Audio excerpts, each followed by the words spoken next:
The telephone must be the key to how the finger of suspicion is activated. The finger of suspicion relies on a magnet for operation, much like a compass. An electromagnet could be powered by the same circuit as the lamp.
Hastings, we are agreed Mrs. Castle may, as you say, attempt to do the bung? It would be wise to make sure she does not destroy the evidence against her.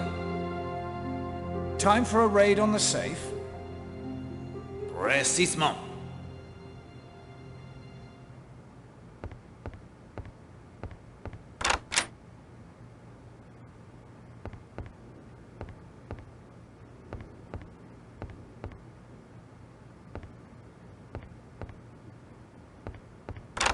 I think now would be an excellent time to remove the contents of their safe.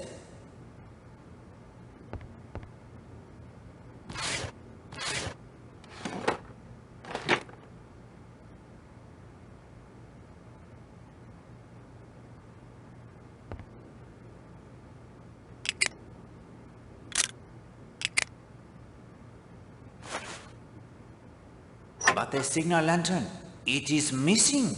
Why?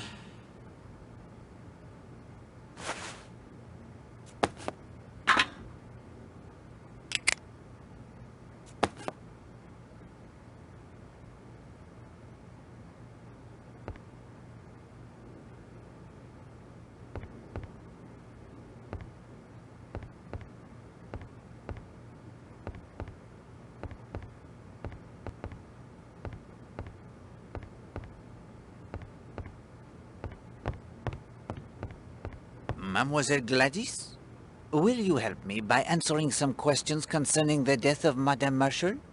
Oh, yes, sir. I'll help if I can. You were on this floor cleaning all morning? Yes, sir. Just like every day. Clean, clean, clean. Did you see Captain Marshall at all this morning? Yes, sir. He came up to his room not long after 10:30. I heard the sound of his typewriter a little later. When was that? Oh, I would say about 5 minutes to 11. Did you see anyone else on this floor this morning? No, sir. But I was cleaning the rooms, so while I was in one, anybody could have walked past. You cleaned Mademoiselle Linda Marshall's room? Yes, sir. As always. Did you do the fireplace? There wasn't anything to do, sir. There had been no fire lit. And there was nothing in the fireplace? No, sir. It was perfectly all right. Do you recall who had the late bath this morning? Late bath? Oh, I know what you mean. I remarked to Mrs. Castle only a little while ago. I said that it was funny someone was having a bath. It was nearly 12 o'clock. And who was it who had the bath? That I couldn't say, sir. I heard the water going down the waste pipe. That's all. And that's a clue, is it? Of the utmost importance. Did you perhaps notice a bottle missing from any of the rooms? A bottle, sir? What kind of bottle? No, Hastings. The glass bottle found at the bottom of the rocky bath. No, sir. I don't think I've ever seen that bottle before. Thank you, mademoiselle. You may resume your duties. Yes, sir? No more jars to open? No. That is happily all in the past.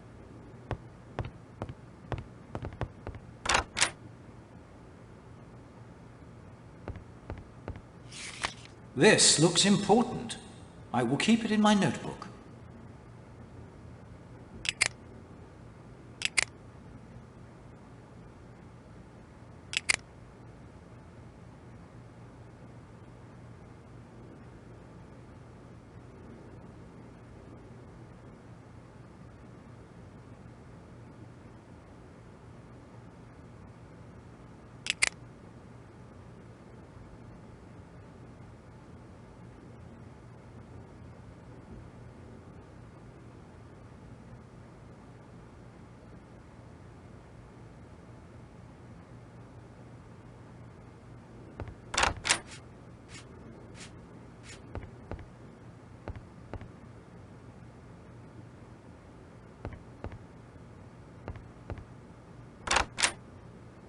This room belongs to Mr. Blatt.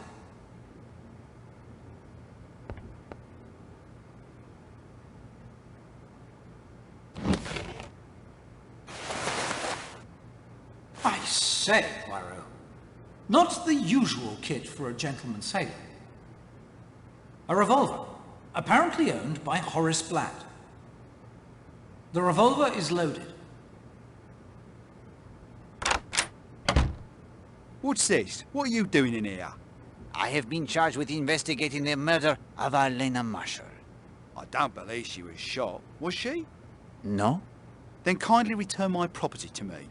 Unfortunately, we have no choice, Hastings.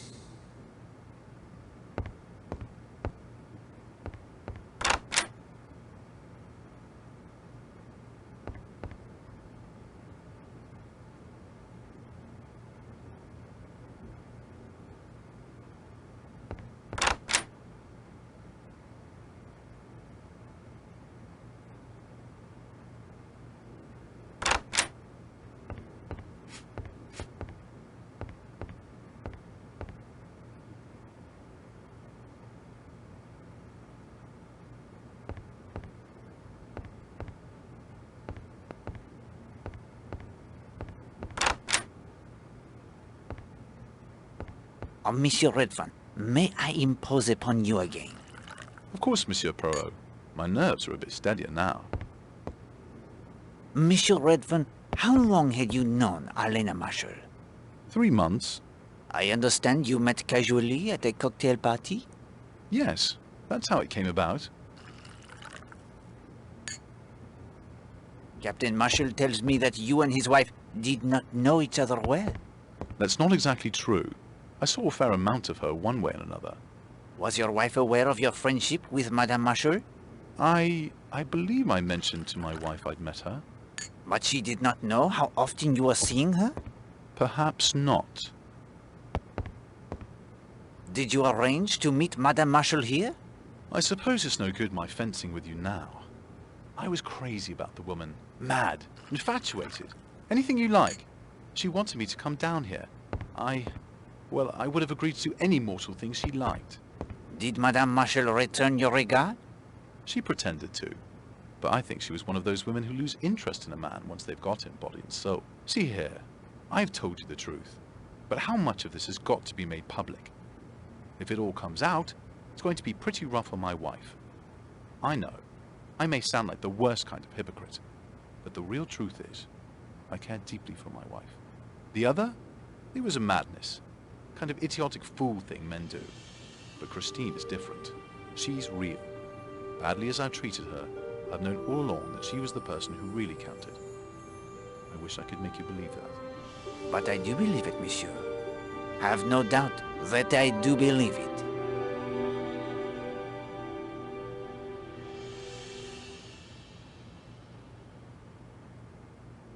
Was Madame Marshall afraid if her husband learned the truth? She was a bit nervous, yes. I'm not sure I'd go as far as to say afraid. Was there talk of marriage between you and Madame Marshall? No, never. Arlena was perfectly satisfied married to Marshall. He's a well-respected businessman. She never saw me as a possible husband. I was just one of a succession of poor mutts. Just something to pass the time with. And yet knowing this did not alter your feelings for her? No. Had you an appointment with Madame Marshall this morning? No. We usually met on the beach. Were you surprised not to find her there this morning? Yes, I was. Very surprised. I couldn't understand it at all. Can you think of a reason why she went to Cutter's Cove this morning? I haven't the faintest idea. It wasn't like Arlena.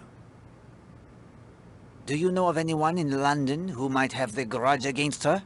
Honestly, I can't think of anyone. Do you know anyone with the initials J.N.? J.N.? You mean Jimmy Nash? Tell me about him. Well, Jimmy was just one of the crowd. A photographer. Took a splendid picture of Christine and me, as a matter of fact. But now that I think of it, I did hear he and Arlena were an item at one time. Haven't seen much of him lately. I'd heard he got himself into some sort of trouble over money. He just dropped out of sight. Monsieur Poirot, if there aren't any more questions, I think I'd like to be with my wife. Of course, monsieur. I think you will find that she would like that as well.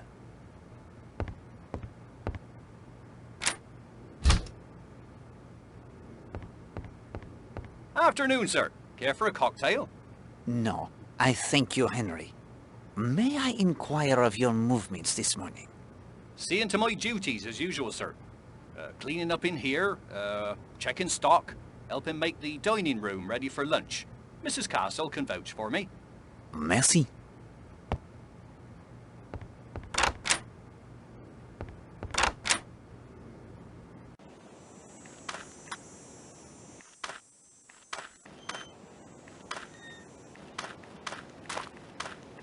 Poirot, is it true? Is she dead? It is true, Monsieur Lane. You remember our conversation yesterday about the reality of evil? Colonel Weston has put me in charge of the investigation. There are some questions I therefore must put to you. I understand. Will you tell me of your movements today? Willingly. Well, thanks to you, I spent a delightful day hiking over to St. Patrick in the Coombe. Started off round 8. The church is about 7 miles from here. A very pleasant walk up and down the Devon hills and valleys. I ate those sandwiches in a spinney. I visited the church. Oh, it has some fragments. Only fragments, alas, of early glass. Also, a very interesting painted screen. Did you see anyone? The vicar or the verger? No, there was no one about, and I was the only visitor. It's a very remote spot. Is there anything you heard or saw that can help us? All I can tell you is this, that I knew, as soon as I saw her, that Arlena Marshall was a focus of evil. She was evil. Since Eve, woman has been man's downfall. She can drag him down to the level of the beast. Arlena Marshall was a woman such as Jezebel and Aholibah. Now she has been struck down in her wickedness. No, not struck down. Strangled. Strangled, Monsieur Lane, by a pair of all too human hands. Monsieur Lane, why were you forced to leave your church in Brixham? I told you. I became ill. Press him, Hastings. Now! Did either Millie Parsons or Alice Corrigan belong to your church? No, but I knew what they were. A man named Gideon Fell. An innocent schoolteacher hounded by police. He was a member of my flock. Did you preach of Jezebel and Aholibah when Millie Parsons and Alice Corrigan were murdered? The truth must be told. God's vengeance must be proclaimed. Were you fired because of your beliefs? I am not the first to be martyred for the truth. I think that I have nothing more to say to you. As you like. Well done, Hastings. I think that if Monsieur Lane wishes to see the true nature of evil, he need only gaze into his own mirror.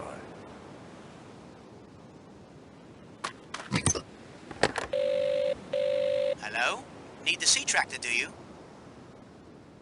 Yes, please? On me way. Gladys and I have seen several of Miss Stewart's films. It's a tragedy she can't make any more now. You know, it got me thinking. Film stars are immortal. Years and years after they die, they are still up on the screen, entertaining us and taking our minds off our troubles. Did you ever think of that? Film stars never die.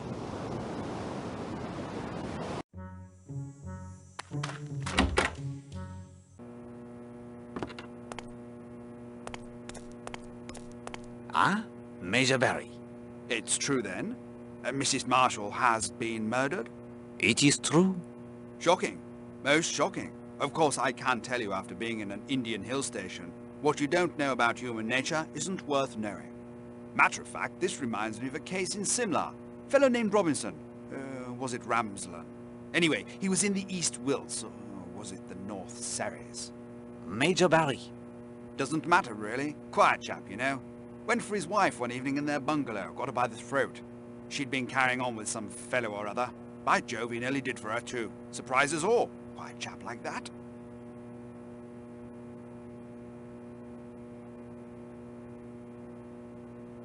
You see an analogy to this case? Well, that is to say, never said anything about Marshall. Quiet, but a thoroughly nice chap. Wouldn't say a word against him in the world. You were not at the hotel today? No, wanted to do some telephoning. The post office here isn't very private, so I drove over to Kingsbridge.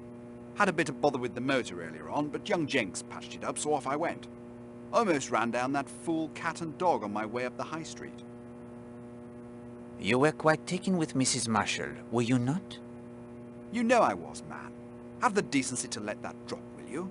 It is a case of murder, Major Barry. Poirot does not let anything drop. What time did you leave? Just before 10. What time did you return? Only just now. The drive? It is that long? Well, no. Bit embarrassing for an old campaigner like me, but I got lost. These confounded lanes, twisting and turning all over the place. Damn confusing part of the world. Did you speak to anyone in Kingsbridge? Want me to prove an alibi, eh? Saw about 50,000 people in Kingsbridge, but that's not to say they'll remember seeing me. Was there anything else? Can you think of anything else? Nothing. I'm out of it. Right out of it. My motor car is running like new, Mr. Jenks. Thank you. My pleasure, Major. Thanks to you, Mr. Poirot. I found a winch handle for you. What do you want with a winch if you haven't a sailboat? One must start somewhere, my friend. Like a ride to the island? No, merci.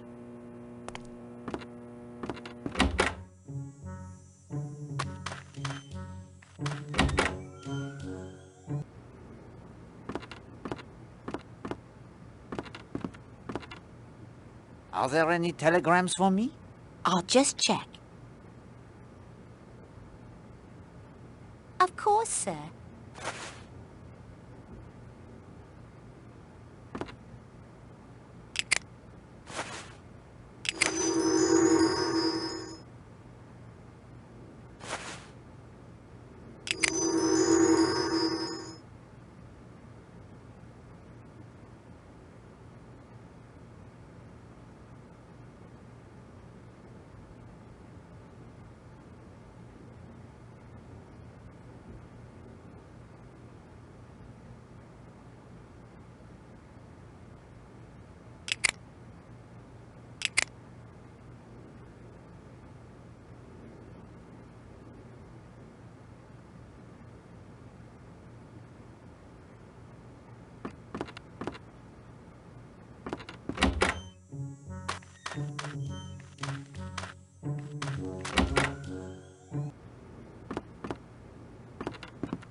Ah, there you are, Poirot.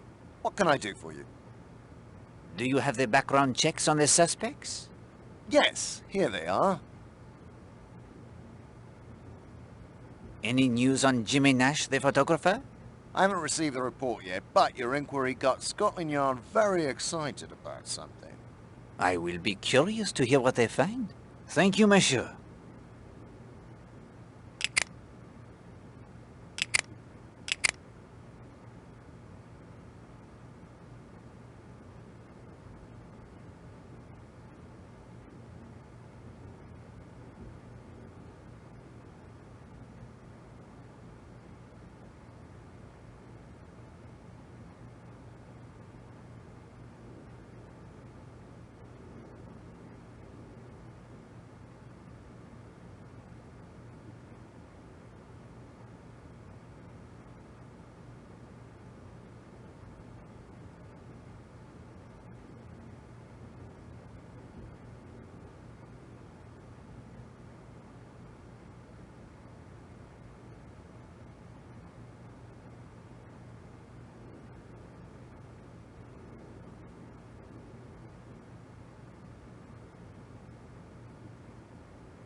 Like a ride to the island?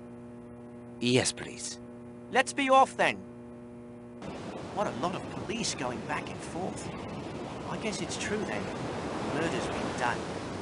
I heard it was that actress lady, Arlena Stewart, who died. Good to have that Colonel Weston in charge. He'll soon get to the bottom of things. And I brought over Dr. Neeson as well. He does the autopsies at the hospital in Kingsbridge. Hard to believe that such a thing could happen here. I don't think there's been a death on the island since Tom Cutter was hung 3 centuries ago.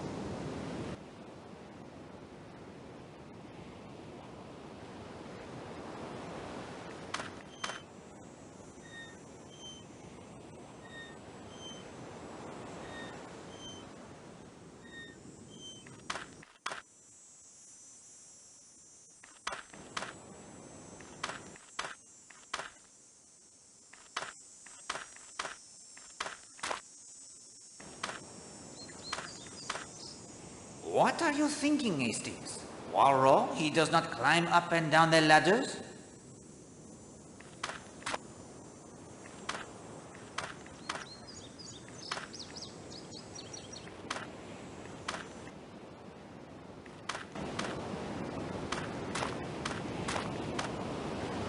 Can you row me to Cutter's Cove?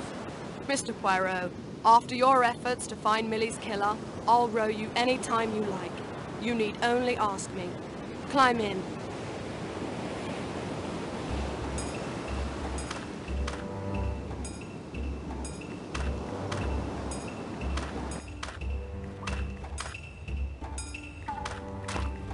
Hello, this seaweed wasn't here before.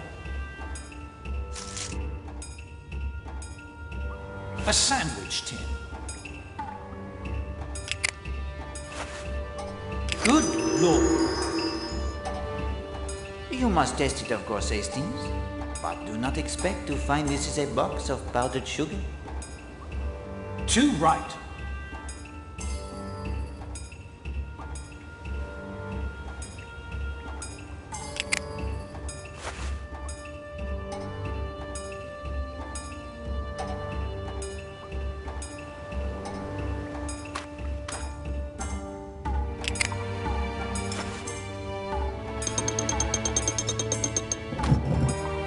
Hidden passage. Now we're getting somewhere.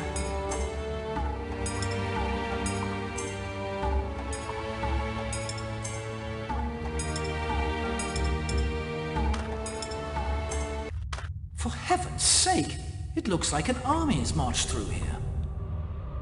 Poirot, the invasion. I think not, Hastings. These are not the footprints of many men, but of one man only, passing here many times.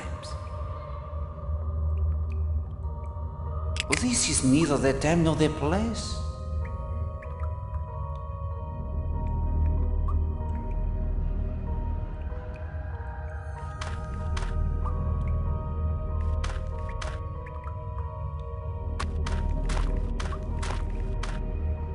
Roman to be sure. Just think of the history these stones have seen, Hastings. This is a useful point to measure the time it takes to reach Cutter's Cove, the spot that will be the scene of the murder. From the monastery ruins to Cutter's Cove via the tunnel, it is 11 minutes.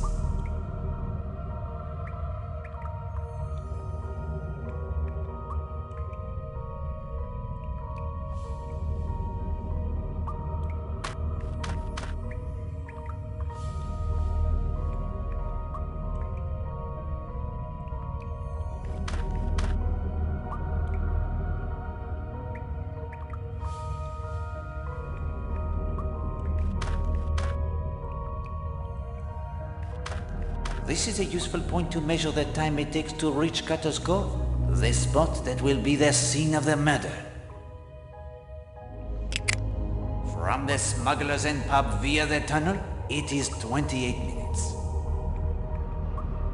And that, my friend, should be the last timing we need to determine how much time would be needed for any of our suspects to reach Cutter's Cove. Of course, they must also make their way from the scene of the crime as well.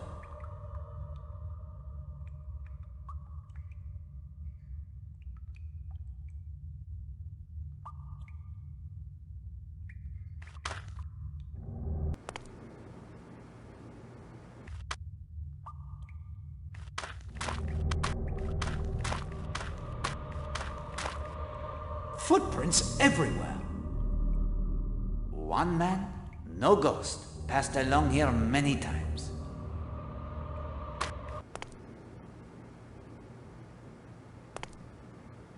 Hello, another compass.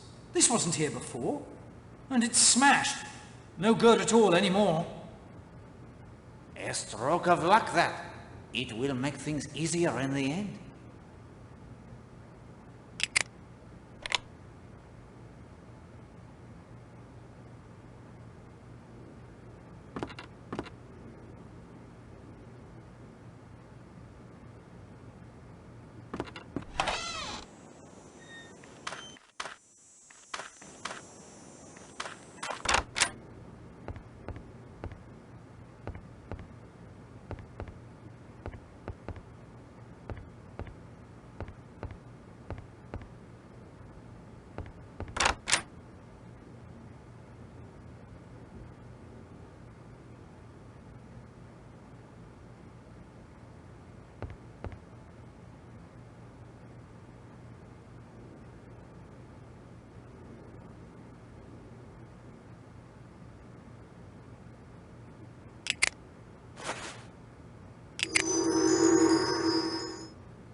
You do yourself a credit, mon ami.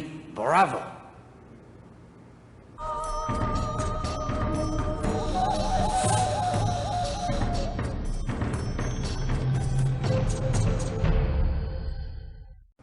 A discovery of significant importance.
Hello.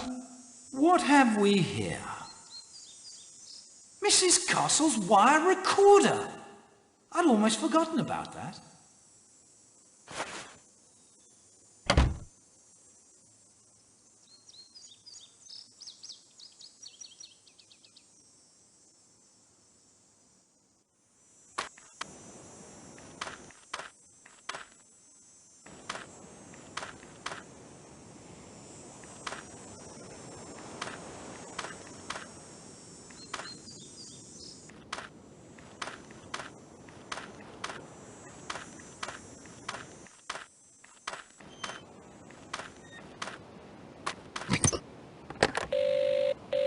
Hello?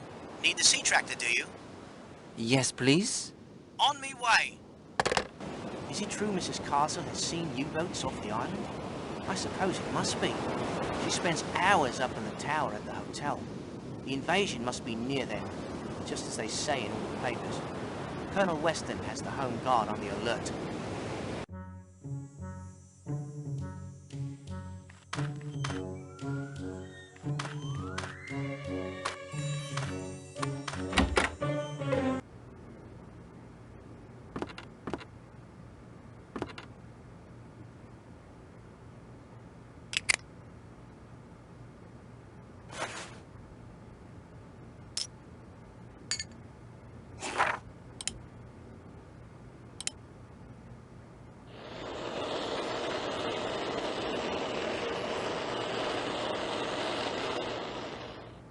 The sandwich tin from the cave? It contains heroin, beyond any doubt.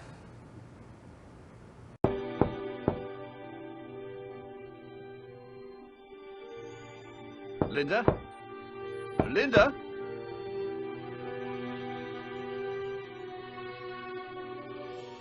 Linda, dear, I'm having dinner in my room. Would you like to join me? Linda? Linda?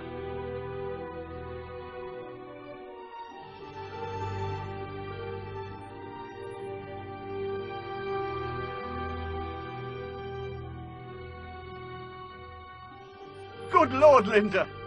No! Help! Someone help us! It's my daughter! Please! The doctor was called immediately. Mademoiselle Marshall's stomach was pumped. It was a near thing, but she was safe. Thank God. The trial was purchased for her, of course, not her stepmother. Yes, she is caught between two worlds, Hastings. Not the real world and the supernatural, but childhood and adult. We have seen how she played up to Will Jenks. Was it just for a shovel to build her polo matin? I do not think so. I would advise speaking with her as soon as we return to Seadrift Island. You must learn if anyone attempted to goad her into it, whether all of the items we discovered in her fireplace were put there by her, and above all, you must try to put the poor child at ease. She didn't kill her stepmother, and then try to commit suicide in remorse? No, Hastings, she did not. consult the pushpins on their map. The picture they tell is based on the times we have gathered during our interrogations. Someone lied? Hastings, you may expect a murderer to lie. Oh, right you are. Of more importance is that someone thinks they have told us the truth. Time to unmask the murderer? No, my friend. The smugglers of the heroin must first be apprehended. They are the last obstacle that stands between you and their true secret behind the murder of Arlena Marshall. For them, a small trap must be laid. And so, what do we know of the smugglers? Tell me who you think is involved.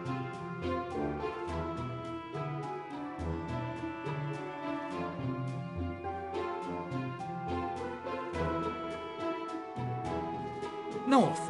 He's no birdwatcher. Excellent, my friend.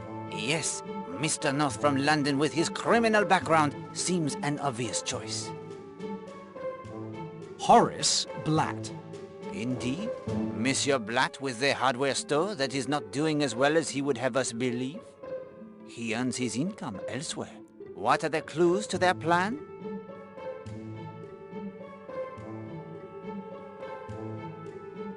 The color of Blatt's sails. Red and white. Oui, bien. What do they signify?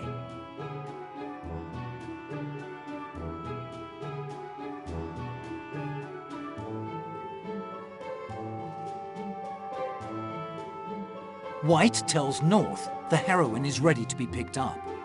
Exact. That is when North makes his move to collect it. The murder.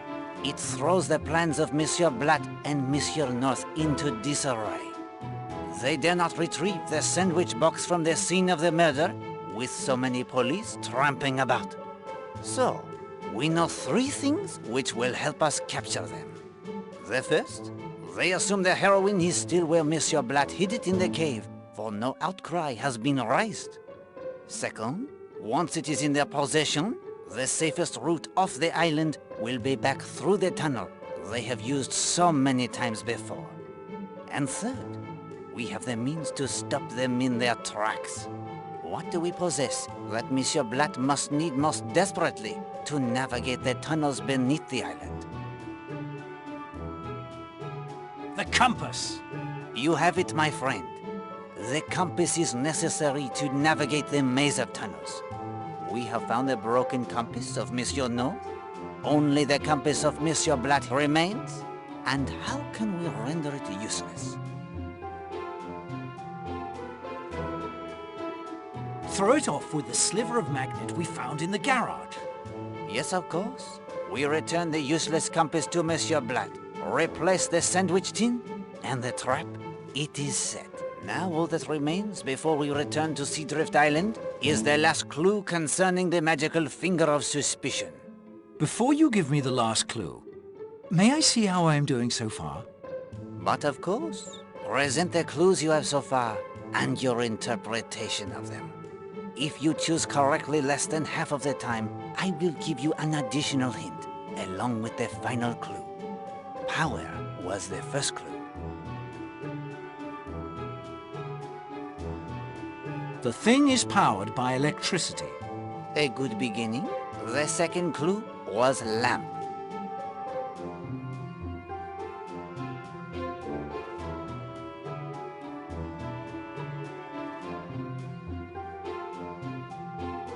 The finger of suspicion is powered by the same circuit as the lamp. Yes. If the lamp was not on, the finger of suspicion will not point. The third clue, it is desk. The wires from the lamp to the finger of suspicion are in the desk. And the wires? They are very cleverly concealed too. The fourth clue, it is drawer.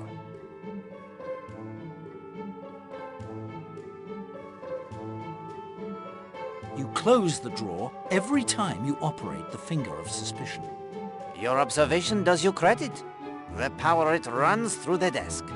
The drawer, it is a logical choice for the switch to turn the machine on and off. So, the finger of suspicion is powered by the lamp through the wires hidden within the desk. Closing the desk drawer closes the circuit to allow the current to flow. Clue 5 is an easy one. Magnet.